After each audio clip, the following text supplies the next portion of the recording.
Are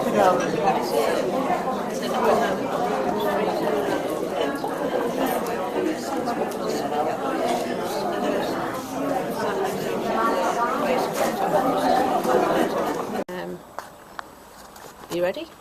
Right, I'm Angela Downing. I'm a volunteer at Good Neighbours. I help at the coffee morning, which I enjoy very much, and I've become involved in the steering group around the project to involve the nurse-led clinic in the Good Neighbours coffee morning. This has been very successful. I know that for the community matrons it was quite challenging at first. How does it work? Well, it works on a very informal way, which makes it different from making an appointment, from a nurse being in a clinic expecting, having a list of people who are coming by arrangements. The people who come to the coffee morning are also in a different mode. They've come for a coffee and chat with their friends, and they go and see a nurse. So the whole expectation on both sides is completely different, and I think that makes it a bit challenging on both sides, because it's a new form of relationship. They meet in the room next to the coffee? Yes, so it's very informal, very impromptu, and what the nurses have been very sensitive about is actually not wearing uniform, coming out into the coffee morning, sitting quietly next to people, talking to them and getting to know them a bit before starting the consultation, which sounds a bit slower, but I think actually probably pays off in terms of trust and in terms of sharing things. A lot of the people who come here are saying things like, well, I'm so glad I've spoken to the nurse because I wouldn't have wanted to trouble a doctor. There's still this notion that doctors must not be troubled, and that if you've got symptoms, you kind of wait till they get really bad before you trouble a doctor. So I think that's been a very important Do you think people thing. are a bit afraid of doctors? I think yes, I think they are, and I think they feel there's all kinds of anxieties and barriers to consulting a doctor.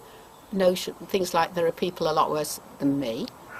There's fears that maybe they have got something they'd perhaps rather pretend wasn't going on, and I think with elderly people the fear that some of them have expressed, as long as I can look after myself, I'm all right. So that unspoken fear of what the next stage of growing old might be. So I think all those reasons are barriers, plus the practicalities. Not all of them have got GPs that are friendly to older people making appointments. It's quite hard to make an appointment, even if you're young. You have to be quite persistent, and I think for some of them there's just too many barriers to more making appointments, and an age-friendly approach needs to be different for older people. What do you think works well about the scheme we've got here, and could it be improved in any way? Well, things can always be improved, but I think in terms of what it does, it meets a lot of needs in terms of older people knowing somewhere they can come and get help easily and be listened to, which is also very important. I think it's working very, very well. Perhaps there are a few things that nurses would like they've mentioned screens in the back room, but in fact since they put a notice on the door, people haven't intruded, so I think that's working okay. No, I think the informality and relaxed approach is working very well. And the feedback you're getting from people who've used it? Very reassured, feel listened to, and feel that they can get the help that they need without feeling a burden or a nuisance to anybody. So I think that's very important. At the moment it's just a pilot, and in fact it finishes in a few weeks' time, doesn't it? I think there's today, and then next week's the last one of the pilot. Mm-hmm. And do you think it's something that, if it could be funded, would be useful in the long run? Absolutely. I think if there was perhaps not so many nurses coming every time, maybe that is very resource intense, but I think if there was a presence on a regular basis, it might actually save money in the long run, because people who come to the coffee morning might share symptoms sooner and share their concerns sooner, get the medication sorted out sooner. So I think, yes, if it could be regular and reliable, it would be beneficial all round. Mm-hmm. And quite a few have been taken on as patients by them, haven't they? Yes, as they cases. have, as cases, and that obviously from any service point of view, you don't want to be overburdened, but it is also your job to reach out and make sure that the people that need the help are getting it. So I think that must be very rewarding for the services to know that through this method they've perhaps got people at an earlier stage. What do you think the community nurses themselves have gained from it? I hope they have realised, I always think when you're working in a health setting, you're actually working in an illness setting, and it's very easy to focus on the illness and not see how people with these disabilities and illnesses actually live and function with that. And I think that it's a good model to keep in your head that yes, there are all these chronic conditions, but actually the people are managing, they're getting out and they're taking part in community events despite it, and that will perhaps overflow into other areas of work where they meet people who aren't getting out and who are letting their disability stop them from doing things because they don't know how to access ways of getting out. So I hope it will be mutually benefit. And just because you're not ill doesn't mean you can't benefit from that kind of consultation? Not at all, because prevention, as you get older, the sooner you get on top of things, the better really, rather than letting things wait till they're really, really bad and you feel you can justify phoning a doctor. What about the relationship between Chorlton Good Neighbours and the nurses? Do you think that's improved since we've developed? Well, it seems excellent to me. The nurses seem to know quite a lot of the volunteers' names. They seem to come in, have a cup of tea and start their day, and that's, it's a good model, and I think it's very relaxed, and I would have no hesitation in recommending anybody to consult them if they had a concern, and expect them to get a good service. I suppose the only problem, and it's always a problem, some of the people are out of area, so they have to liaise with out of area GPs, which I know they've done, but that's always a barrier with any service, though. There are boundaries around who does what.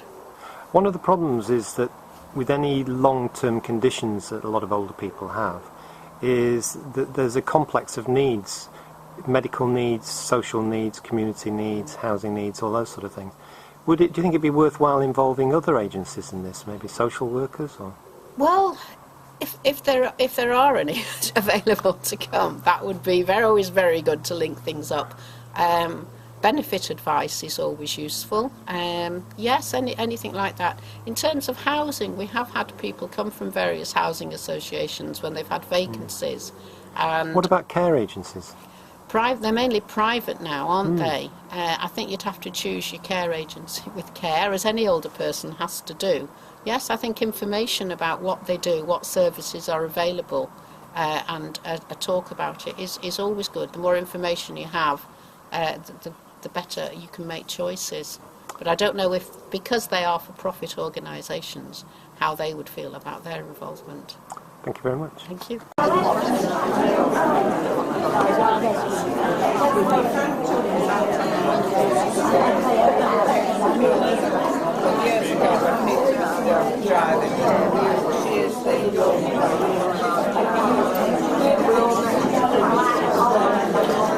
You were pushing her across the road.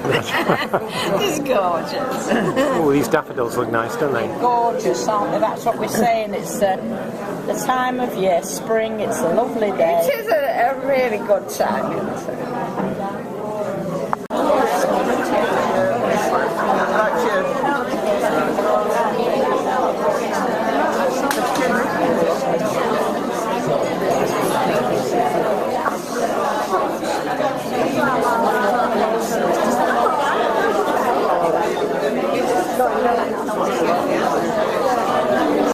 Hi, good morning, Arthur.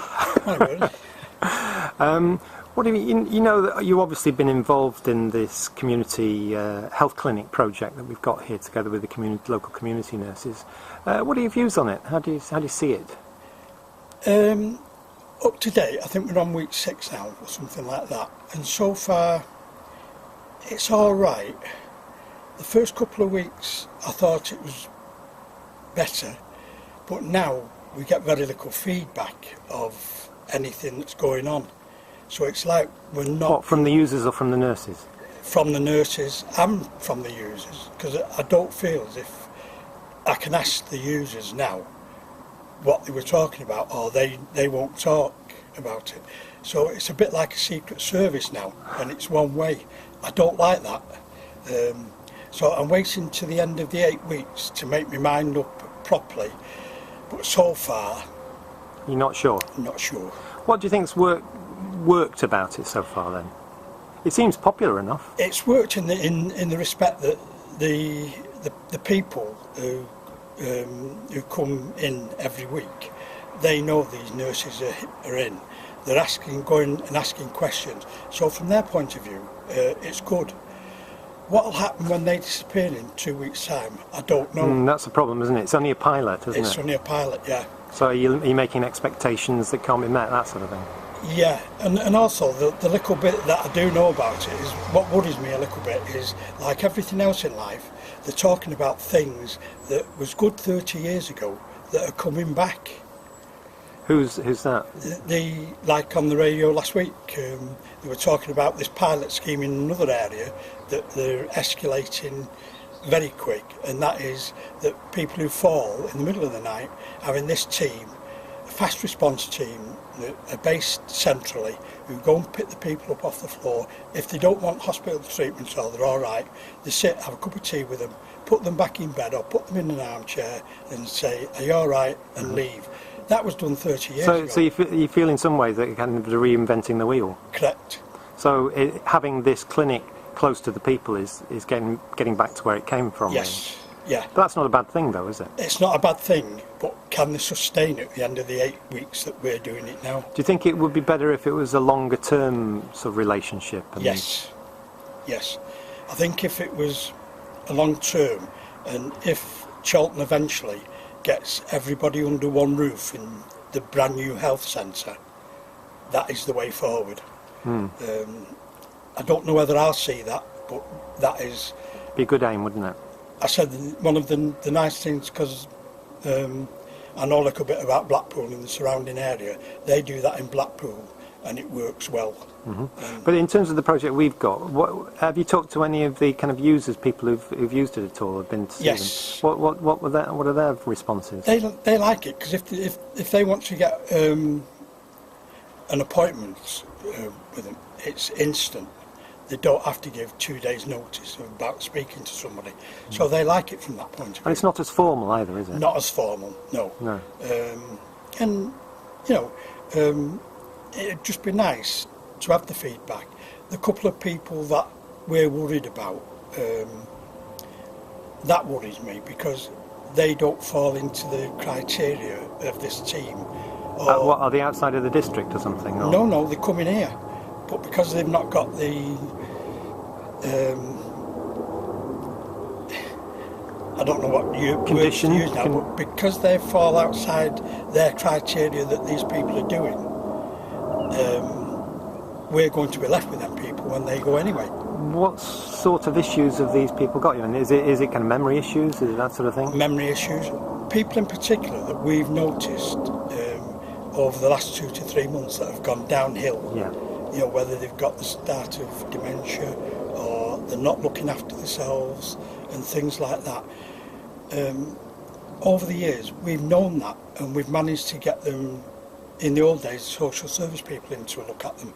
Now it's very, very, very hard because they don't fit the criteria of anybody. So they fall between the cracks? So they fall between the cracks, and they're going to still fall between the cracks.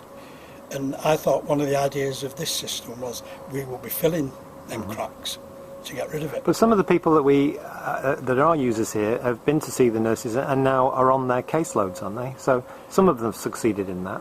Well, we believe them on the caseloads, but you don't know. We don't know because What do you think the community nurses themselves have learned from this?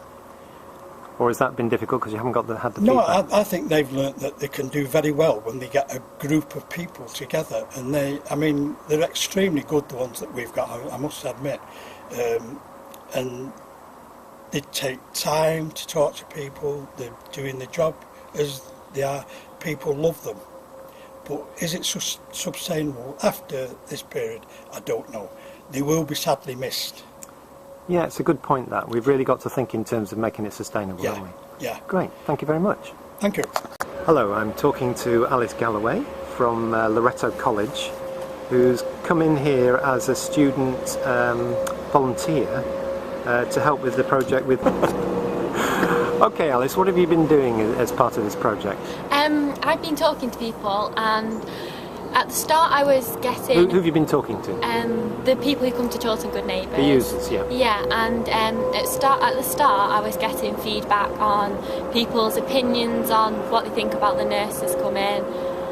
Would they use the service? Like, what would they use it for? And now the service has actually started, I've been collecting feedback on what people thought about it, any improvements, and it's all really positive. It is very positive. Yeah. So what sort of feedback have you been getting?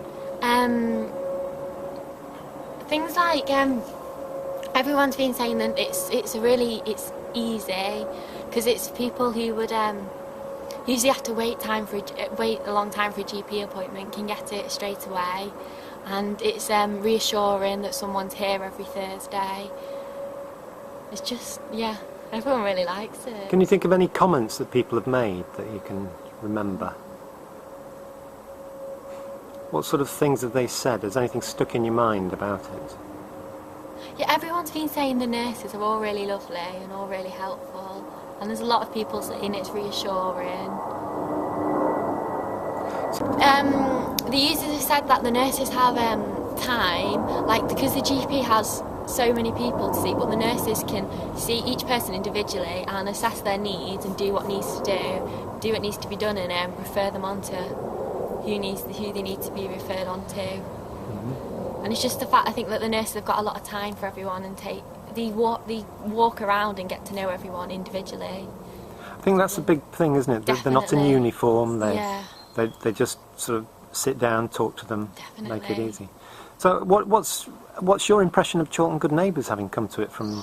I love it. I think it's great. I think every place should have it. Would you encourage other students to try something like Definitely. this? Yeah. Definitely. I've got so much out of it. What sort of thing, what have you learnt from it? It's helped me to be able to approach people and talk to people, especially from different generations, and I've just learnt so much from people. I've really enjoyed it. What sort of thing? You got any things that you didn't realise, or just that... It's just like, I've just been able to go up to and speak to people about different things, and things that I wouldn't have usually spoke to people about. People have been very friendly to you? Yeah, definitely, yeah. Yeah, they seem to love you talking to them. So yeah, I really enjoy it, yeah. Yeah. So it's coming to an end for you. Are you going to try and write up your notes about this and see what you've learnt about it? And will it help you, in terms of your potential future sort of university career or anything like that? What do you intend to do? Definitely. I'd like to do medicine, and it's helped me just be able to talk to people, have a better understanding of people, and I love it. It's been really good. I've really enjoyed it. Okay, well, thank you very much. You've been great. What's this for? Well, I'm talking to Mary, who's a volunteer at Good Neighbours, and asking for your impressions of the community sort of neighbourhood clinic that we've tried to develop at coffee mornings here. Well, it seems very popular. A lot of people seem to be wanting to go and see the nurse and talk to them, and seem quite happy that they've been. What sort of reactions have you had from people? I'm on the door, so I haven't noticed really, except that one or two people have said, "Oh, I want to see the nurse today, can you make sure that I do?" So it's that sort of thing. But I haven't really followed it up yet to ask them how they got on. Have you seen the nurses at all? Have you talked to them at all? I've talked to them a little bit, but not a great deal yet. Usually rushing around. No. But your general impressions are that people are quite keen on it? People are quite keen, yes. And I think it's quite useful for people who are slipping through the net, because then they can meet the nurses informally when they're having a coffee, and just have a chat with them, and then see, is this person getting the help they need, if you see? Yes, because, well, what do you think's the difference between that and going to the doctors? A lot of people say, "Oh, I don't want to bother the doctor. His time's too precious." And so they don't want to go unless it's something serious. And so a little thing, they might wait till they've got 2 or 3 little things building up before they'd go. Whereas, in fact, it could be something very important, like skin cancer, which, if it's seen, it gets acted on quicker. What about people with long-term conditions, you know, where you may be not ill, but you've got something that needs to be managed? Well, they might just enjoy discussing it, and then they might find out that there's a new way that they can manage their pain or something else they could do for it because they've had a discussion about it. I think that's it, isn't it? Sometimes you just think you've got to live with it in the way that you have, when it could be made much easier, but you just don't know about it. All the time there are new drugs and there are new methods of coping with pain and coping with illness, yes. Yeah, or if you've got walking problems, different aids that you can get. Different aids, yes, like walking frames or things that different people have found, or a different sort of chair, or that people have found useful. Do you think it'll be missed when it ends in a couple of weeks' time? I think it might well be, yes. So it might be good if it could be rolled out long term, hopefully. Do you think, I mean, if we do that, do you think it'll just become part of what people expect to be here and part of our... The hearing aid lady comes once a month, and that is really popular, and she gets lots of people coming, and they've got that in their diary that the first Thursday of every month she's here. So I think in the same way, if they knew the nurse was here, they would use it, yes. Anything else you can think of? No, but I just think the more we can all work together, all the services can work together, the better service it's going to produce for people. And actually having it where people are rather than expecting people Yes. to come to it, is it? Because some of our people, it's transport. They get a lift here, and it might be the only time they get out in a week. So for them to get a taxi to go down to the doctor is difficult, and they don't want to call the doctor out unless it's serious. Okay, thank you very much.